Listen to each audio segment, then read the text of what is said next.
하나님께서 에스겔 선지자를 불러서 영으로 그를 끌어올리셨을 때에 하나님의 보좌를 보고 에스겔 선지자는 두려움에 떨게 됩니다. 그래서 에스겔이 두려워서 7일 동안을 그리고 이스라엘의 멸망을 바라보면서 마음 가운데 근심하는 마음으로 그렇게 7일을 지나고 났는데 하나님께서 에스겔 선지자에게 다시 임하셔서 말씀합니다. 에스겔 선지자에게 말하기를 내가 너를 파수꾼으로 세웠다. 이렇게 말씀하시면서 네가 말해야 된다. 왜냐? 악인에게 네가 그 악을 계속 저지르면 너 죽을 거야. 이렇게 말하지 않으면 그 악인은 그 죄악 때문에 죽을 거다. 그런데 그 악인만 죽는 것이 아니라 말하지 않은 너도 책임이 있다. 그러니까 너도 그 책임을 지고 죽을 것이다.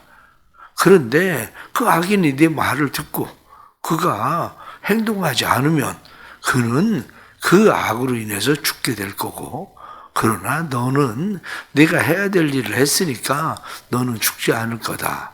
그런 말씀합니다. 그러면서 또 반대로 어떤 사람이 착하게 선하게 살다가 갑자기 이 사람이 웬 마음을 잘못 먹었는지 공의에서 돌이켜서 악을 행하면 그 사람에게 너 그거 잘못된 거야. 그러고 내가 얘기를 해야 된다. 그 이야기를 하지 않으면 그 사람은 그 악으로 인해서 죽을 거다. 그 전에 공의를 행하고 선을 행했었던 일이 있어도 그는 그 악으로 인해서 죽을 거다. 그런데 네가 말하지 않았으니까 너도 그 책임을 면하지 못한다. 그러나 그 악인이 그 일로 인해서 그가 돌이키면 너도 살고 그도 살고 그런 일이 일어날 거다. 하나님이 그렇게 말씀하십니다. 그러면서 오늘 그 뒤에 나타난 22절 말씀 보니까 여호와께서 권능으로 거기서 내게 임하시고 또 내게 이르시되 일어나 들러 나가라. 내가 거기서 너와 말하리라. 하나님이 그를 다시 들로 이끌어 가십니다. 그런데 이번에는 하나님께서 무엇라고 이야기하냐면 너 말 못하게 될 거다. 말하지 마라. 이렇게 이야기해요. 사람들에게 말하지 마라. 왜냐? 그 사람들 패역한 사람들이다. 네가 말하고 싶어도 말 못하게 내 혀가 입천장에 붙어서 말을 못하게 될 거다. 네가 꾸짖어도 그 사람들이 듣지 않을 거다. 꾸짖지 못하게 내가 내 입을 입천장에 붙여놓을 거다. 이렇게 말씀하시죠. 그러나 내가 너하고 말할 때는 너는 말을 할 수 있게 될 거다. 이렇게 오늘 성경 본문에 나타나는 말씀입니다. 이 말씀을 보면서 우리가 또다시 생각하게 되는 것이 이게 참 어려운 이야기예요. 왜 어려운 이야기냐면 이게 어려울 수밖에 없는 게 어느 때 말해야 되고 어느 때 말하지 말아야 되는가. 저 사람은 분명히 악을 행하고 있는데 저 악에 대해서 내가 말해야 되는지 말하지 말아야 되는지. 그런데 보편적으로 사람들은 다른 사람들이 어떤 악을 행할 때에 나쁜 일을 할 때에 그 일에 대해서 사람들은 말하는 걸 두려워해요. 말하지 않으려고 하죠. 왜 말하지 않습니까? 말하지 않는 이유는 여러 가지 이유들은 있겠죠. 말하지 않는 이유가 여러 가지 있겠지만 그 중에 하나가 굳이 왜 내가? 이런 거죠. 내가 그 일을 왜 내가 얘기해서 저 사람하고 나하고 관계를 불편하게 할 이유가 있나? 이런 거죠. 내가 저 사람하고 이야기했다가 저 사람 나한테 보복이라도 하면 어떡하나? 더군다나 그 사람이 권위자면 어떻습니까? 권위자면 당연히 내가 어떤 일을 업무로부터 그 사람에게로부터 배제를 받는 일이 생기든지 아니면 내가 당연히 피해를 받는 일이 생기는데 내가 굳이 나서서 그 이야기를 해야 되나? 이런 마음도 있죠. 또 하나는 내가 말한다고 해서 저 사람이 들을까? 이런 거죠. 아니 내가 뭔데 내가 얘기한다고 해서 저 사람이 들을까? 이런 마음. 그렇기 때문에 사람들은 그런 마음들 때문에 말하는 것을 사실 꺼려하게 되는 경우가 많습니다. 그런데 또 어떤 사람은 말 안 해도 될 것 같은데 꼭 얘기하는 사람도 있어요. 말하든 안 해도 될 것 같은데 꼭 말해가지고. 그런데 문제는 뭐냐면 그 사람이 말을 할 때에 오히려 사람들의 마음이 다친다는 거죠. 그리고 오히려 상처를 주게 되는 거죠. 그러니 어느 때는 말을 해야 되고 어느 때는 말을 하지 말아야 되나. 오늘 성경에 에스겔 선지자에게 하나님께서 말씀하실 때 너는 파수꾼으로 세웠으니까 말을 해야 된다. 이렇게 말씀을 해놓고 그 뒤에 나타난 말씀을 보면 그 사람들 패역한 사람들이라 네가 말해도 듣지 못할 거야. 안 들을 거야. 그러니까 말하지 마. 하나님께서 꾸짖는 자가 되지 못하게 하리니 그렇게 말씀하잖아요. 26절에. 그래서 그 사람들이 듣지 않을 거야. 말하지 마. 이렇게 얘기하거든요. 우리가 신앙생활 하면서 때로는 이것이 우리에게 굉장히 어려운 이야기죠. 그러나 여기에서 우리가 몇 가지 잘 정리를 해야 되는 일들은 분명합니다. 그 중에 하나가 뭐냐면 사명이라는 문제예요. 내가 말을 해야 되는 사명이 있느냐 없느냐 여기에 따라서 사람은 달라지죠. 내가 말을 해야 될 사명을 가지고 있으면 그 사람은 그 사명을 가지고 말하겠죠. 그래서 그것을 뭐라고 이야기하냐면 사람은 상황이 그 사람을 만든다 이렇게 이야기하거든요. 상황이 사람을 만든다는 이야기는 내가 책임을 지고 있는 상황 아니면 내가 책임을 안 져도 되는 상황은 다른 거거든요. 주어진 상황. 그래서 스탠포드 대학에서 실험했었던 것 중에 하나가 뭐냐면 스탠포드 대학의 감옥에 대한 이론이에요. 감옥 이론이라고 하는 것은 어떤 거냐면 사람을 감옥의 간수의 역할을 하게 해요. 그럼 감옥에 간수를 할 때 이 사람은 자기가 간수잖아요.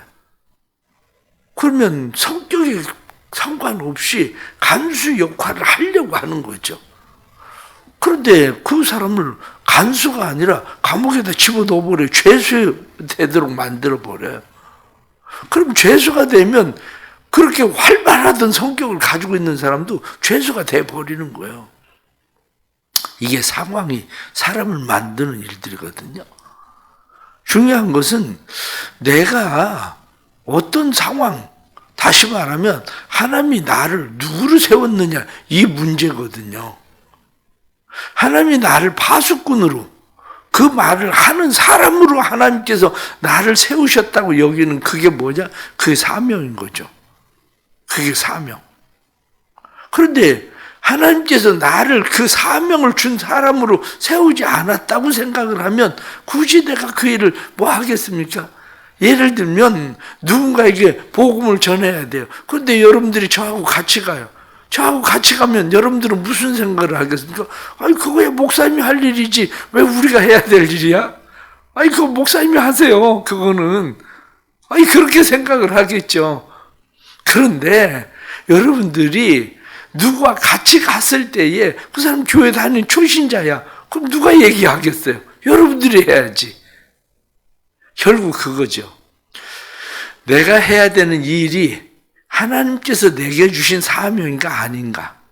이게 가장 첫째 중요한 이야기예요. 그러나 모든 그리스도인들은 복음을 전할 사명은 가지고 있어요. 왜냐? 예수님께서 우리에게 말씀하셨잖아요. 너희가 땅끝까지 이르러 내 증인 되라. 이렇게. 너희는 가서 모든 족속으로 제자를 삼아 아버지와 아들과 성령의 이름으로 세례를 주고 그리고 너희가 가르쳐 지키게 해라. 이렇게 하나님께서 우리에게 주신 사명이라는 거죠. 그런데 그리스도인들은 이 사명에 대한 인식이 적어요. 그리스도인들이 그 사명에 대한 인식이 적으니까 저 사람 내버려 두면 저러다가 지옥 갈 텐데 이 생각은 해요. 그러나 그건 굳이 내가 해야 될 일이라고 생각하지는 않는 거죠. 사명입니다. 가장 첫 번째가.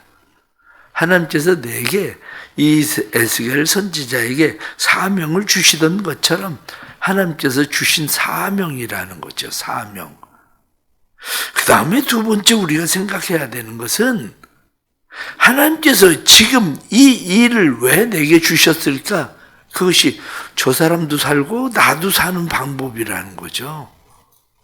네가 말해서 그 사람이 들으면 그 사람이 살 거다. 그러면 너도 살 거다. 그래서 네가 말해서 듣지 않으면 그 사람은 죽을 거다. 그런데 너는 죽지 않을 거다. 그런데 네가 말하지 않으면 그 사람도 죽는 거고, 그리고 너도 죽을 거다. 공동 책임이에요. 그 사람에게만 책임이 있는 것이 아니라 공동 책임. 공동 책임일 뿐만 아니라 함께 사는 일이란 거죠. 때로는 부모들은 자녀들에게 왜 잔소리를 그렇게 막 할까요? 부모들이 잔소리를 그렇게 막 하는 이유가 분명합니다. 왜 그게 이유가 분명하냐면, 만일 부모가 생각을 할 때, 그래 내가 어쨌든 너를 낳았으니까 네가 성인이라는 그것이 딱 되는 순간까지만 내가 너를 책임지는 거예요. 그럼 굳이 뭘 그렇게 잔소리를 꼭 하겠어요? 굳이 그렇게 잔소리 안 해도 그래 그때까지만 내가 참고 뭐 그냥 견뎌보지 뭐. 그리고 19살 될 때까지 18살 될 때까지 그냥 무슨 짓을 하든지 그냥 내버려 두고 공부하라고 너 안 하고 그냥 내버려 둘 수도 있지. 그런데 그게 아니거든요. 부모는 알거든. 하나는 내가 부모로서의 사명이 있다는 걸 알고, 또 하나는 내버려 두면 누가 고생하는데? 내버려 두면 부모가 고생하지 누가 고생할 거요? 그 애를 내버려 두면. 일처리는 그러면 뭐 성인이 됐다고 그래서 내가 책임을 안 지나? 아니거든요. 나도 힘들고 어렵고 괴로운 일들 다 알아. 그렇기 때문에 그래도 성인이 되면 자기 역할, 자기 몫은 하고 살 수 있도록 만들어야 되겠다. 그래서 열심히 잔소리도 하고 싫다고 해도 또 시키고 이렇게 하는 거죠. 그렇습니다. 그리스도인들도 하나님께서 우리에게 원하시는 것은, 내가 원하는 것은 함께 사는 것을 원해. 그 얘기 하시는 거예요. 그 사람들도 너와 함께 살기를 원해. 이렇게 말씀하시죠. 그러기에 우리는 때로는 당장 손해를 보는 것 같고 불이익을 당하는 것 같고 그 사람이 듣지 않을 것 같고, 그래도 우리가 해야 되는 것은 단순히 그 사람의 문제만이 아니라 함께 책임을 져야 되는 일이죠. 그래서 하는 일이 뭡니까? 결국 기도하는 거예요. 기도는 왜 합니까? 기도를 하는 이유는, 그 사람 지옥에 가든지 말든지, 내 남편이 지옥에 가든지 말든지, 그건 뭐 내가 굳이 이렇게 생각할 수도 있지만, 그러나 그게 아니라 남편이 신앙생활을 안 하고 가족이 신앙생활을 안 할 때 내가 함께 힘들고 어렵고 괴로운 일이 되기 때문에 기도할 수밖에 없는 거죠, 그게. 그러나 오늘 말씀 보니까 에스겔 선지자에게 하나님께서 말씀하시는 건 그렇게 말합니다. 사실은 너에겐 선택권이 없어. 이렇게 얘기하시는 거죠. 너한테는 선택권이 없어. 그렇게 말씀하시는 것은 하나님께서 26절 말씀을 다시 보면 그렇게 되어 있습니다. 내가 내 혀를 내 입천장에 붙게 하여 내가 말 못하는 자가 되어 그들을 꾸짖는 자가 되지 못하게 하리니 그들은 패역한 족속임이니라. 이게 왜 우리에게 필요한지를 잘 아셔야 됩니다. 선택권이 없다 이렇게 말씀할 때에 하나님이 원하시는 것은 그 사람을 구원하기 위해서 하나님께서 하시는 거지, 난 할 일 다 했어, 난 책임 없어, 난 말할 거 난 말했으니까 난 책임 없어, 이렇게 하게 하려고 하나님께서 말씀하시는 게 아니라는 거죠. 종종 우리는 어떻게 생각합니까? 내 책임을 면하기 위해서 우리는 무엇을 하려고 하는데, 하나님이 원하시는 것은 네 책임 면하려고 하는 일이 아니라 함께 살게 하려고 하는 일이야. 이렇게 하나님 말씀하시는 거죠. 그러기에 우리가 이 말을 할 때 지혜로움이 필요합니다. 하나님께서 말을 하게 하실 땐가 하지 말게 하실 땐가 이거 잘 구분을 해야 될 필요가 있죠. 그러기 위해서 자기를 잘 훈련시켜야 됩니다. 훈련시키는 일 중에서 하나가 뭐냐면 감정적일 때 말하지 말라는 거예요. 감정적일 때. 사람이 감정적이면 아이들한테도 어떻습니까?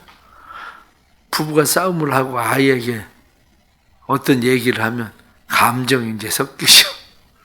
그래가지고 남편한테 막 마음에 화가 났었던 그런 일, 그것을 애한테 쏟아놓는 사람들도 의외로 많죠. 그게 감정적인 이 감정의 문제, 이건 오히려 다른 사람들의 마음을 닫게 만들어요. 상처를 입게 만들어요. 그러기에 우리가 감정이 앞설 때에는 우리가 멈춰야 돼요. 왜냐? 감정이 앞서면 늘 좋은 것도 좋게 나가질 않아요. 내 감정에 의해서 나쁘게 나가지. 그러니까 하나님께서 내게 말씀하게 하실 때가 언제냐? 이렇게 생각을 할 때, 내가 감정적일 때는 하나님이 나로 하여금 말하지 못하게 하실 때다, 이렇게 생각을 해야 돼요. 말하지 못하게 하실 때다, 이렇게 생각을 하고, 감정적일 때에는 멈춰야 돼요. 감정적일 때는. 두 번째는 아직 상황에 모든 것을 다 이해하지 못할 때예요. 문제는 사람들이 보는 것은 모든 것을 한꺼번에 다 볼 수 있는 시야를 가지고 있지는 않아요. 그 사람이 왜 그렇게 행동을 하는지에 대해서 내가 다 이해할 수 있는 건 아니에요. 그러나 그 일에 대해서 누구에게 이야기를 들었어도 한쪽 이야기만 듣고 우리가 그것을 판단하고 말하는 것은 좋지 않아요. 옳지 않아요. 한쪽의 이야기만 듣고 이야기를 하는 것이 아니라, 그것은 한쪽의 이야기만 들었다는 것은 아직 내가 그 상황을 다 이해하지 못했다는 거예요. 양쪽의 이야기를 들어봐야 상황을 이해하는 거예요. 저 사람이 나한테 그 사람 나쁜 사람이다 막 그렇게 이야기한다고 그래서 내가 그 사람한테 가가지고 왜 당신 그렇게 하냐, 그거 나쁜 짓이다, 그렇게 하면 안 된다, 이렇게 이야기하고 싶겠지만 교통사고를 당한 사람들을 보십시오. 내가 실수해서 내가 잘못해서 사고가 났다고 얘기하는 사람들이 별로 없어요. 서로가 다 난 별 책임이 없다고 얘기하지. 그런 겁니다. 마찬가지로 하나님께서 내게 멈춰라 이렇게 이야기하실 때가 언제냐면 상황에 대한 이해가 잘 안 될 때예요. 내가 상황을 내 생각으로만 이해하는 것이 아니라 상황에 대한 이해가 필요합니다. 상황에 대한 이해가. 그럼 어떻게 모든 상황을 다 이해하고 이야기할 수 있느냐? 이렇게 생각하지만 상황에 대한 이해를 보는 기준이 있습니다. 상황에 대한 이해를 보는 기준이 뭐냐면 누군가가 지속적으로 피해를 보는 일들, 그 일이 지속적으로 일어나면 멈추게 해야 되는 거죠.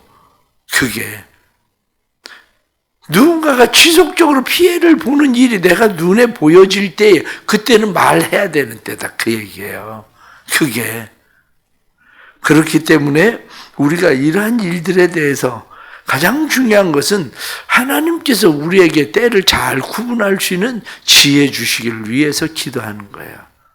에스겔 선지자에게 하나님께서 넌 파수꾼으로 세웠으니 말해라, 그건 네 사명이야, 이렇게 말하시면서도 하나님께서 지금은 말하면 안 돼, 지금은 말해도 그 사람들이 패역한 족속이라 듣지 못할 거야. 그런데 에스겔서 1장에서 뭐라고 이야기합니까? 그 사람들 패역한 족속이고 얼굴 뻔뻔한 사람들이고 그래도 가서 말해라, 가시도 두려워하지 말고 전갈도 두려워하지 말고 가서 말해라, 이렇게 말하는 것처럼 가장 중요한 게 뭡니까? 그것은 하나님께서 내게 주시는 말을 해야 될 때와 말하지 않을 때 그것을 잘 구분할 수 있게 하시는 은혜를 주시기를 기도하는 거예요. 그래서 그리스도인들은 기도보다 앞서지 마라, 이렇게 이야기하는 이유가 어디 있습니까? 기도해야 돼요. 기도할 때 하나님께서 그 때와 모든 상황들에 대해서도 나로 하여금 알게 하시고 깨닫게 하시는 그러한 은혜를 하나님께서 허락하시는 거죠. 결론적으로 말씀을 드리면 그렇습니다. 하나님이 지금은 때가 아니야 하고 말씀하시면 때가 아닌 것을 느낄 수 있을 때냐 아니냐는 어떻게 알게 되느냐면 하나님이 지금은 때가 아니야 이렇게 말하면 내가 그 일을 하고 싶었다가도 그 일에 대해서 평안이 와요. 그런데 굳이 내가 왜 말을 해야 돼? 내가 왜 굳이 나서야 돼? 이렇게 생각을 하고 있는데 그럼에도 불구하고 내 마음 가운데에 예레미야가 말하던 것처럼 내 속이 답답하여 견딜 수 없다. 기도하는데 답답해서 견딜 수 없는 마음들을 하나님께서 주시면 그때는 말해야 되는 때인 거죠. 그래서 이러한 일들을 잘 구분하고 우리는 하나님께로부터 사명을 받은 사람이다. 이런 마음을 가지고 늘 하나님 앞에서 우리가 사명 잘 감당할 수 있는 은혜가 또 오늘 우리의 하루의 삶 속에도 일어나게 되기를 간절히 바랍니다. 기도하겠습니다. 하나님 아버지, 저희들을 파수꾼으로 세워주셨습니다. 하나님께서 우리를 파수꾼으로 세워주신 것은 우리 모두가 망하지 않게 하기 위해서, 우리를 모두가 살게 하기 위해서 하나님께서 우리를 파수꾼으로 세워주셨습니다. 저희들을 파수꾼으로 세워주셨으니 귀한 사명 잘 감당할 수 있도록 도와주옵소서. 귀한 사명 잘 감당해서 하나님 그들도 살고 우리도 사는 하나님의 은혜가 일어나도록 성령님 역사하여 주옵소서. 또한 하나님 앞에 간절히 기도합니다. 저희들의 말을 지혜롭게 해 주옵소서. 하나님께서 말하게 하실 때와 말하지 말게 하실 때를 잘 구분할 줄 알게 해주시고 그래서 하나님의 말씀에 잘 순종할 수 있는 지혜로운 사람들이 되도록 도와주옵소서. 오늘 하루를 살아가면서 오늘 하루 일어나는 모든 일들 속에 하나님의 주시는 지혜가 있게 해주시고 우리의 언어 때문에 다른 사람들이 상처 입고 오히려 마음의 문이 닫히는 일들이 생기는 것이 아니라 오히려 그들의 마음 가운데 부드러운 마음 주시고 소망을 주시는 하나님의 은혜가 임할 수 있도록 성령님 도와주옵소서. 사랑하는 교회 은혜 주시고 교회가 복음을 전하는 일에 힘쓰게 해주옵소서. 그래서 교회가 복음을 전하는 일에 힘써 하나님께서 맡겨주신 귀한 사명 잘 감당하게 해주시고 뿐만 아니라 교회가 기도하는 일에 힘써서 하나님의 때를 잘 분별할 줄 아는 교회가 되도록 도와주옵소서. 이번 주일에는 또 조명환 회장 와서 간증을 하게 되는데 간증 집회를 통해서 우리의 마음 가운데에 또 하나님의 음성 들려지게 해주시고 하나님께서 주신 소망이 생길 수 있도록 축복해 주옵소서. 겟세마네 기도에도 함께 해주셔서 성도들이 함께 기도할 때 기도가 하나님의 생명 있는 기도 될 수 있도록 하나님께 상달되는 기도 되도록 도와주옵소서. 예수님의 이름 받들어 기도드리옵나이다. 아멘.